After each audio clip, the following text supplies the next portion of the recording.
Cover करने वाले हैं central idea theme of the poem, MCQ questions, word meanings and literary devices used in the poem. दोस्तों, हमारी next poem है a thing of beauty, जिसको किसने लिखा है? जॉन कीट्स ने लिखा है। अब इस पोएम में बात हुई है बहुत सारी थिंग ऑफ ब्यूटी की, जैसे sun, moon, rivers, tales of the heroic forefathers. ठीक है, so this poem tells about how nature and its wonder mesmerize us and takes away all the sorrow that surrounds us from time to time. इसमें बात हुई है healing power of nature, कि कैसे हम जब नेचर के पास होते हैं तो हम अपने सारे दुख दर्द को भूल जाते हैं। The poet explains that God creations provide happiness as well as energy.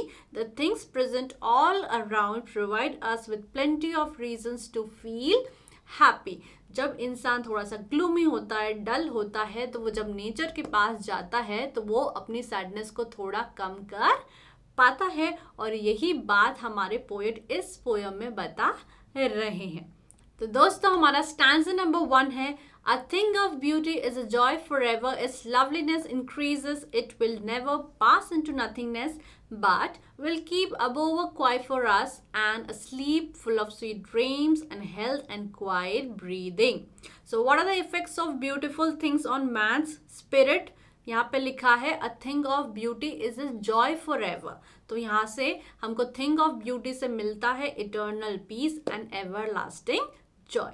Identify the poetic device used in the line sweet dreams. तो यहाँ पे ड्रीम्स को बहुत ही स्वीट बोला है, बहुत ही मीठा बोला है, तो यहाँ पे कंपैरिजन हुआ है, तो यहाँ पे मेटाफर का यूज हुआ है। Full of sweet dreams means यानी हमको अच्छी सी नींद आ रही है, प्लीजेंट एंड पीसफुल स्लीप आ रही है। Whose loveliness will keep on increasing?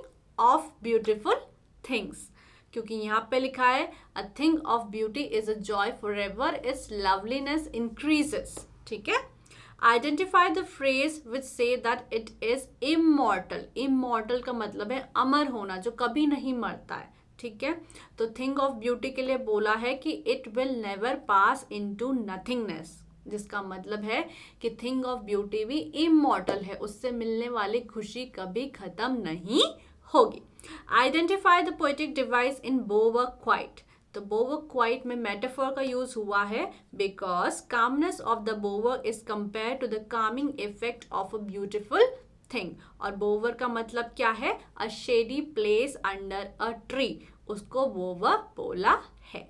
All right, therefore on every morrow I'll be reading a flowery band to bind us to the earth, spite of despondence of the inhuman dearth of noble natures of the gloomy days, of all the unhealthy and over darkened ways। तो यहाँ पे dearth का मतलब है lack, तो inhuman dearth का मतलब है human में noble qualities की कमी है। All right, why do we need a flowery band to bind us to the earth? What is inhuman here means? Inhuman का मतलब है जो इंसान है वो नोबल डीड्स नहीं करते हैं, वो बहुत ज़्यादा सेल्फ सेंटर्ड है, तो मैंस सेल्फ सेंटर्ड नेचर को यहाँ पे इनह्यूमन कहा है। Which phrase in the extract means connecting to nature.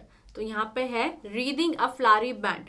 तो जिस तरीके से एक बैंड में बहुत सारे फ्लावर्स होते हैं, उसी तरीके से जितनी बार भी हम नेचर के करीब जाएंगे उतनी ही हम उनसे जुड़ी मेमोरीज को बना पाएंगे।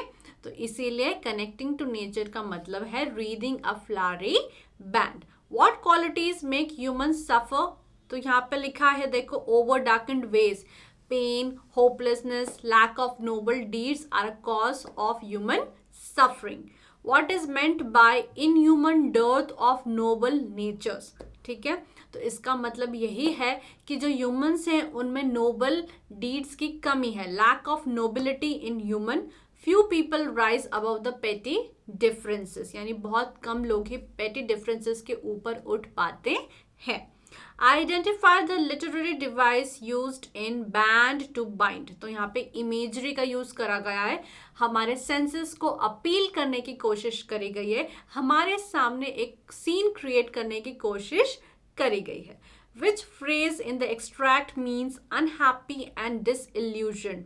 तो यहाँ पे लाइन यूज हुई है स्पाइट ऑफ डेस्पॉन्डेंस। डिस्पॉन्डेंस का मतलब है डिप्रेशन होना, अनहैप्पी होना। तो तो ये जो फ्रेज है अनहैप्पी एंड डिसइल्यूजन्ड मैच हो रही है स्पाइट ऑफ डिस्पोंडेंस से। दोस्तों तो क्या क्या लिटरेरी डिवाइसेस यूज्ड हुए यहाँ पे एनाफोरा का यूज हुआ है। एनाफोरा का मतलब होता है जब दो से ज्यादा लाइन सेम वर्ड के साथ स्टार्ट होती है। तो यहाँ पे of noble natures of all the unhealthy, of के साथ शुरू हुई है, तो यहाँ पे एनाफोरा का यूज हुआ है।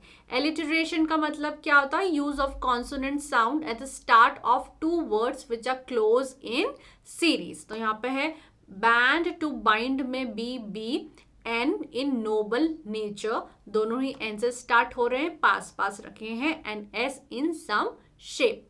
तो यहाँ पे मोरो का मतलब क्या है? द फॉलोइंग डे, यानी टुमारो से, ठीक है।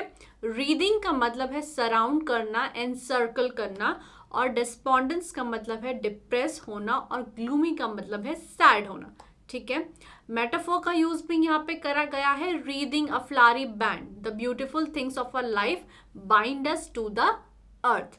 इमेजरी का यूज हुआ है creating a sensory effect of beautiful things lined up in a string, जो हम डिस्कस कर चुके हैं। A flowery band to bind us, ठीक है। तो हम इमेजिन करेंगे एक फ्लावरी बैंड जो हमको बाइंड कर रहा है अर्थ के साथ। और लास्ट है इन्वर्जन। इन्वर्जन का मतलब क्या होता है? जब normal order of words is reversed. तो यहाँ पे are we reading a flowery band में जो ऑर्डर था वर्ड्स का वो थोड़ा सा चेंज कर दिया गया है, इसीलिए यहाँ पे इन्वर्जन का यूज हुआ है। दोस्तों हमारा नेक्स्ट स्टैंजा है made for our searching, yes in spite of all some shape of beauty moves away the pall from a dark spirits। यहाँ पे पाल का मतलब है ग्लूमी होना, सैड होना, ठीक है। तो सम शेप ऑफ ब्यूटी जो है हमारी सैडनेस को, हमारी ग्लूमीनेस को दूर कर देती है। So what moves away the pall from our lives? Nature की ब्यूटी। Dash in the extract means depressed.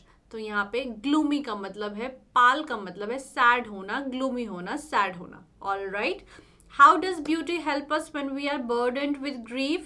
It fills us with comfort, joy and hope। तो जब हम सैड होते हैं तब नेचर की जो ब्यूटीफुल चीज़ें हैं वो हमको कंफर्ट देती हैं, जॉय देती हैं, होप देती हैं। What does poet mean by some shape of beauty? तो यहाँ पे इसका मतलब है beauty is an abstract idea, ठीक है। वो एक आइडिया है, beauty is a idea. Why are our spirits referred to as dark? हमारे स्पिरिट्स को डार्क क्यों बोला गया है? क्योंकि हम ईविल काम करते हैं, ठीक है, दूसरों को नुकसान पहुंचाते हैं, जालसाजी करते हैं, चालबाजी करते हैं, इसलिए हमारी जो स्पिरिट है वो डार्क हो चुकी है। तो because of our own evil actions. हमारा नेक्स्ट स्टैंजा है Such the sun, the moon, trees old and young, sprouting a shady boon for simple sheep, and such are daffodils, with a green world they live in, and clear rills that for themselves a cooling covert make against the hot season the mid-forest bring। boon का मतलब है blessing, rills का मतलब एक छोटी सी stream, और break का मतलब है a process to slow down। तो दोस्तों इस स्टैंजा में what are the things of beauty? Sun, moon, trees, ठीक है, डैफोडिल्स, रिल्स, ये सारी ही थिंग्स ऑफ ब्यूटी हैं। यहाँ पे एलिटरेशन का यूज हुआ है, देखो स्प्राउटिंग, शेडी, सिंपल, शीप, सारे एस से स्टार्ट हो रहे हैं, and C in cooling covered.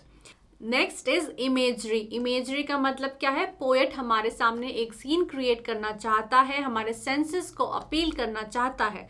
So trees giving shade, sprouting shady boon, growing process of daffodils, daffodils with a green world they live in, and clean river streams.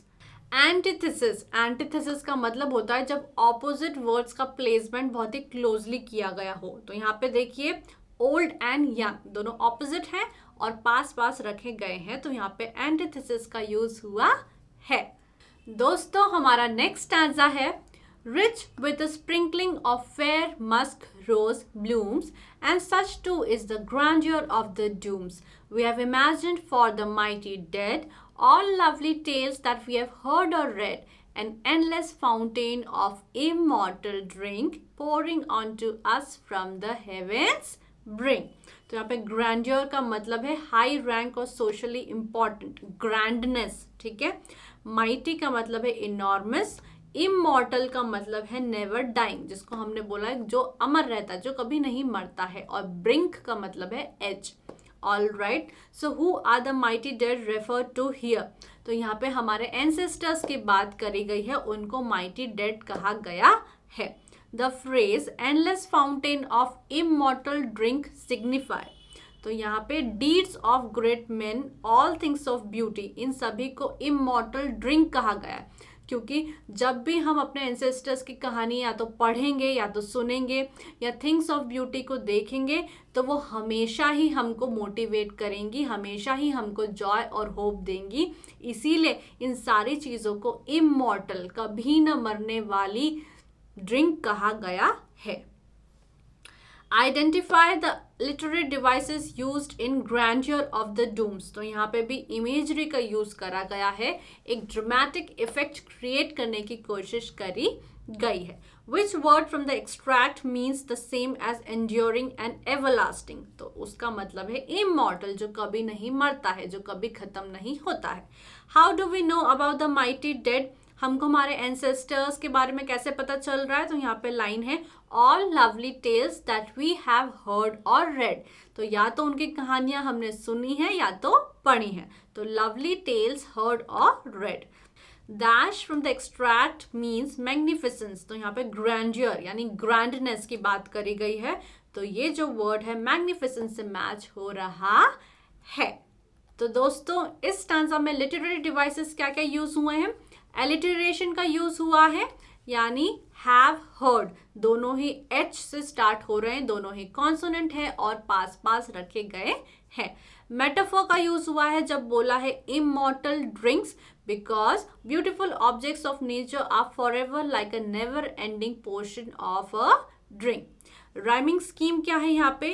Rhyme scheme is used in every stanza of the poem, जैसे forever, never, keep, sleep, dead, read. All right, imagery, एक image create करने की कोशिश करी गई है जब बोला है bushes full of musk roses, sprinkling of fair musk rose blooms, books describing valor of fighters, grandeur, mighty dead, God providing us with the best things, pouring from the heavens brink।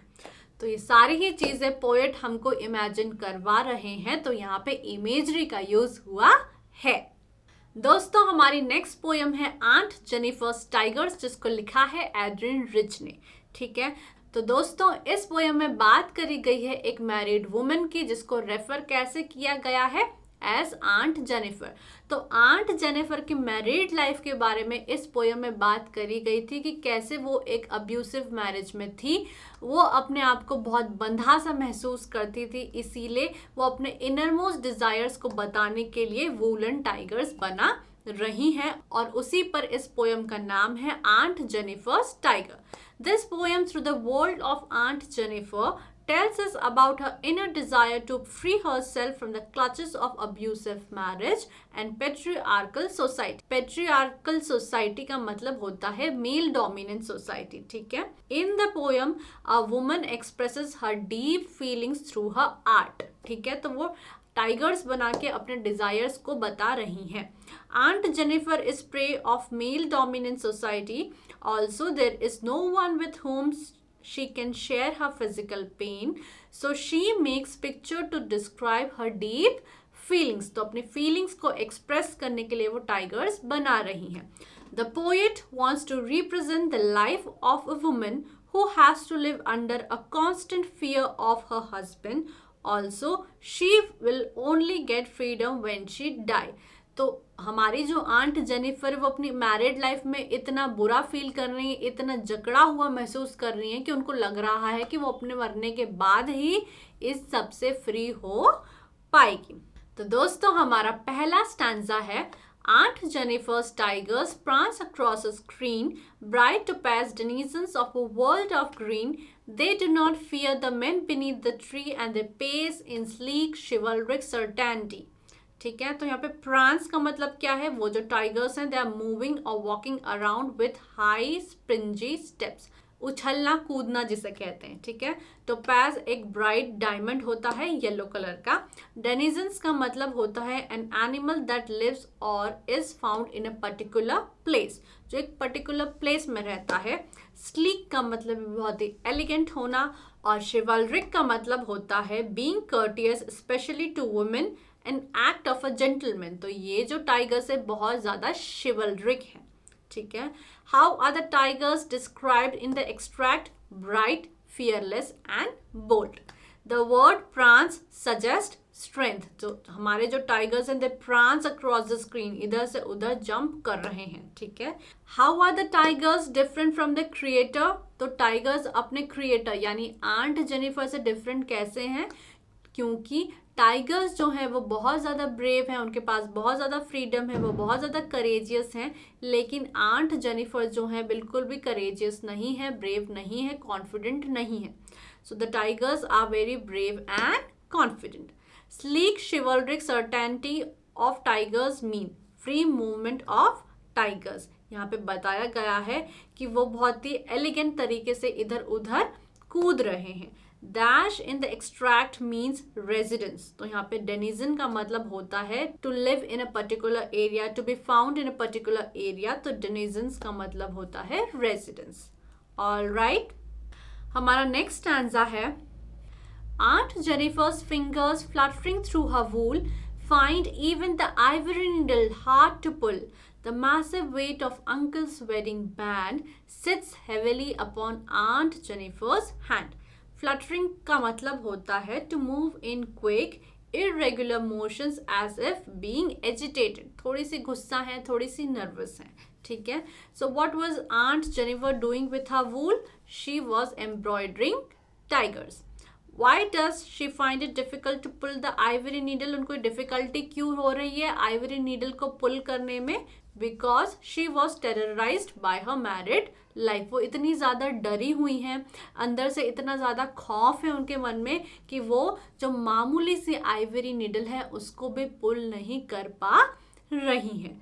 What is the irony in the lines? The massive weight of Uncle's wedding band. She was overburdened by responsibilities and her bondage to her husband. तो वैसे तो वो ring छोटी सी है, ज़्यादा wait की नहीं है, लेकिन उस रिंग के साथ जो रिस्पॉन्सिबिलिटीज़ आई हैं उसके कारण आंट जेनिफर बहुत ज़्यादा ओवरबर्डन महसूस कर रही हैं। The word in the extract fluttering means drift, ठीक है। तो वैसे फ्लटरिंग का मतलब होता है to move in a quick manner, irregular motions. तो उससे मिलता जुलता चारों ऑप्शन में से जो भी वर्ड हो उसको आप चुन लेना। ऑलराइट, हमारा लास्ट स्टैंजा है When aunt is dead, her terrified hands will lie, still ringed with ordeals she was mastered by. The tigers in the panel that she made will go on prancing, proud and unafraid. तो दोस्तों, terrified hands of Aunt Jennifer means hard and bitter experiences of married life. उनके जो experiences थे married life के वो बहुत ही बेकार थे, बुरे थे. Still ringed means still oppressed. अभी भी जिस तरीके से जो वो रिंग है वो आंट जेनिफर के फिंगर में है, उसी तरीके से हमको पता चल रहा है कि अभी भी जो आंट जेनिफर का ऑपरेशन है बाय मेल डोमिनेंट सोसाइटी वो जारी है. Dash in the extract means assured. Assured का मतलब है unafraid. ठीक है. Meaning of ordeals. Ordeals का मतलब होता है हिंदी में अग्नि परीक्षा. ठीक है. हर कदम पे परीक्षा होना, टेस्ट होना. So extremely severe test और experiences को ordeals बोला है. So दोस्तों, what are the literary devices used in the poem? पहला है एनाफोरा. एनाफोरा का मतलब होता है जब दो या दो से ज्यादा लाइन सेम वर्ड के साथ शुरू होती है. तो यहाँ पे they do not and they pace in दोनों दे के साथ शुरू हो रहा है, तो यहाँ पे एनाफोरा का यूज हुआ है. नेक्स्ट लिटरेरी डिवाइस है मेटाफोर. मेटाफोर का मतलब क्या है? जब कंपैरिजन होता है, तो यहाँ पे टोपैज डायमंड का कंपैरिजन हुआ है टाइगर्स के साथ, तो यहाँ पे मेटाफोर का यूज हुआ है. Use of topaz to describe the yellow colour of tigers. Next is alliteration. Alliteration का मतलब क्या होता है? जब सेम लेटर के वर्ड्स पास पास रखे जाते हैं. तो F sound is repeated in finger fluttering. P is repeated in prancing proud. तो यहाँ पे alliteration का यूज हुआ